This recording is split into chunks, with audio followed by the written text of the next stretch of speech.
Are we allowed to be critical of Kendrick Lamar? Hip hop's golden child, one of my favorite artists of all time, frankly. Numerous times in numerous videos, I have absolutely praised this man's work. I think he's made not just some of the best rap music of all time, but some of the best music of the modern era. And in some recent coverage I did around his stuff, I had some criticisms about some decisions that he's made, specifically the very generous set of crossovers and collaborations he recently did with Playboi Carti on his new music album. Considering the very staunch moral positions Kendrick Lamar has taken at various points in his career, but especially as of late in light of his recent beef with Drake, I don't know, that crossover just felt kind of odd to me, not really fitting in with a lot of the narratives he's been pitching in his tracks. And these observations, these comments were met with quite a bit of pushback in my YouTube comments, on my subreddit too. Digging into a lot of the responses, I gotta be honest, I feel like the arguments aren't really holding up. The laziest and most disappointing of all of these arguments kind of takes on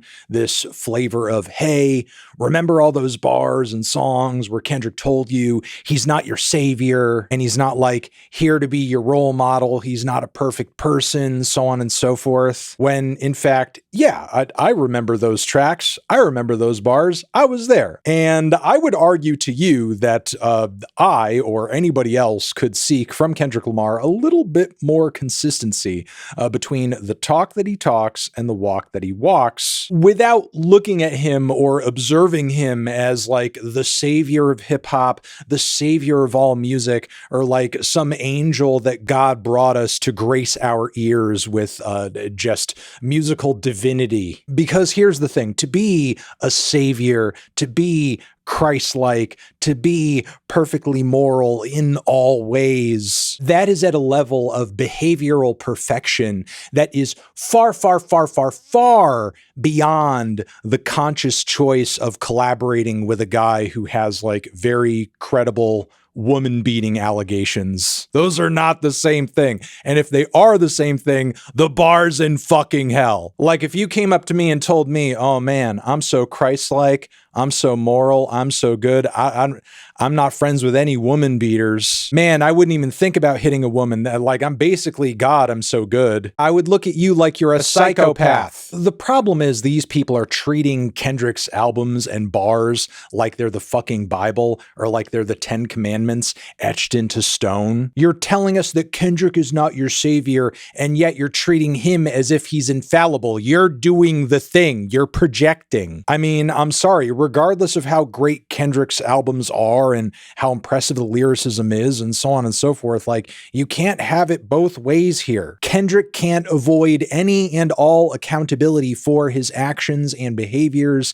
and the actions and behaviors of those he voluntarily surrounds himself with, while simultaneously making a big stink and to-do about the moral actions and behaviors of his biggest competitors in the rap industry and whoever those people associate with. Regardless of what he says on Mr. Morale and the Big Steppers, that's a double standard. One, he's applying to himself sometimes, the other, he's applying to those he doesn't like when it's convenient. And we either got to go with one or the other. And look, we don't even need to dig into the Drake stuff in order to highlight what doesn't quite make sense about this Carti crossover. They judge you, they judge Christ. Godspeed for women's rights. They judge you, they judge Christ. Godspeed for women's rights. They judge you, they judge Christ. Godspeed for women's rights. How are we in one breath the women's rights guy, and then we turn around and we're the collab with the guy who puts hands on a pregnant woman guy? Like, I'm sorry, you cannot be both guys. And look, I'm not saying this makes Kendrick the worst person of all time,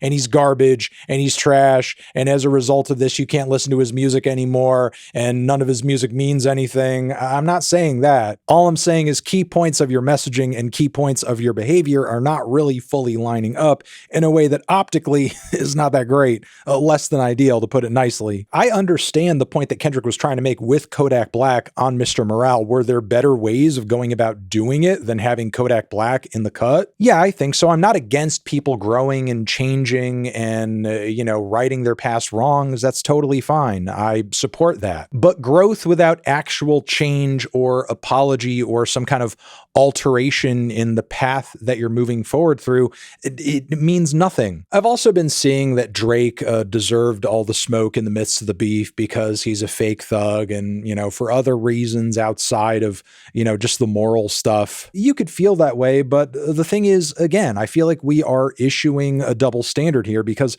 loads of people in the fucking music industry are fake. You think Drake is the only person who's fake in the world of hip hop that Kendrick has encountered or is aware of on some level, or maybe has even worked closely with or has been in proximity of? Some people seem to believe that the whole Drake beef was, just a spectacle and a takedown of sorts, which, I mean, for sure on some level it most definitely was. But simultaneously it did come along with a lot of moral proclamations and posturing, making Drake out to be not just the inferior rapper artistically, but morally too, in comparison with Kendrick. If on the moral front, the only bar we're trying to clear is looking better than the guy who we're labeling as a pedo, I don't know. I think we could do slightly better. Kendrick is not your savior. Find me an innocent rapper. So much for you being a so-called Kendrick fan. Shameful. What's funny about this perspective is this is the exact argument a lot of Drake fans use to defend him in the midst of all of these accusations being thrown at him in these Kendrick tracks, as many of them are like, look at Kendrick, he's a flawed human being himself, he has his own issues, so why try to hold Drake accountable for any of the stuff that he's done, because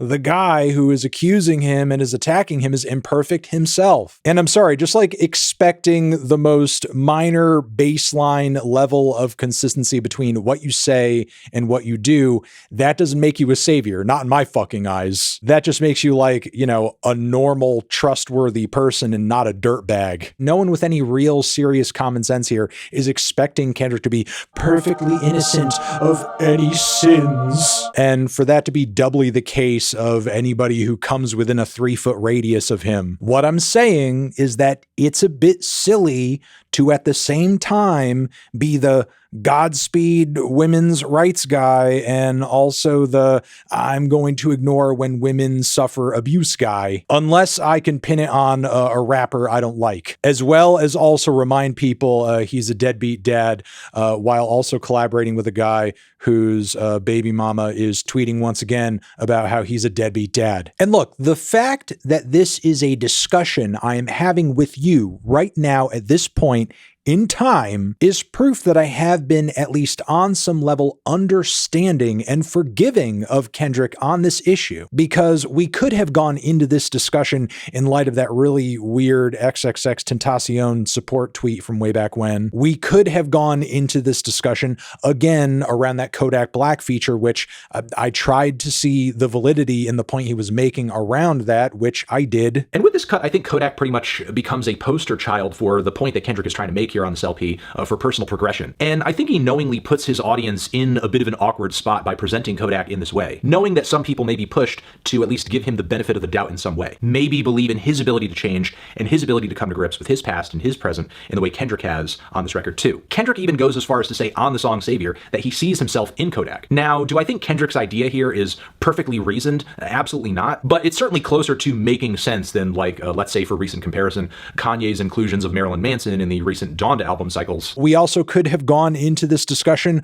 around the many crossovers that Kendrick has done with Dr. Dre. I've also seen comments saying that Kendrick's willingness to collaborate with more problematic artists such as Cardi tracks with comments that he's made in song around systematic factors and trauma, which, on some level I get. Cycles of abuse are a real thing, and that is what the Mr. Morale album narrative is about in many ways. But simultaneously, and I don't know if you guys need a refresher on this, but the point of the album wasn't people do bad stuff because bad stuff happened to them, and that's just how it is. Oh well. The narrative of the record is aspirational in terms of, yes, we are acknowledging and understanding things like cycles of abuse and trauma in order to become self-aware of them and not just simply allow them to dictate our behaviors. So again, if your takeaway from Mr. Morale is Kendrick is essentially allowed to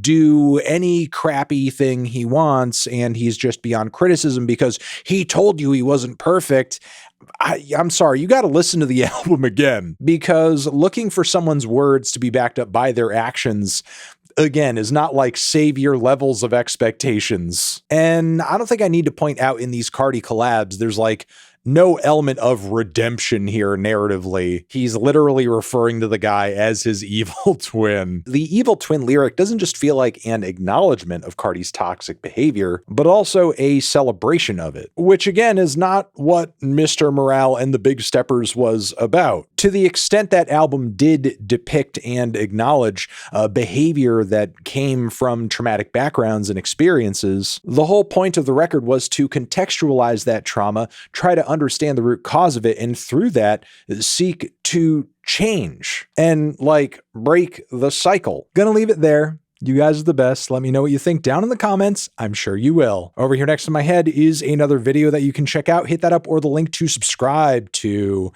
the channel. Anthony Fantano, Kendrick Lamar, forever.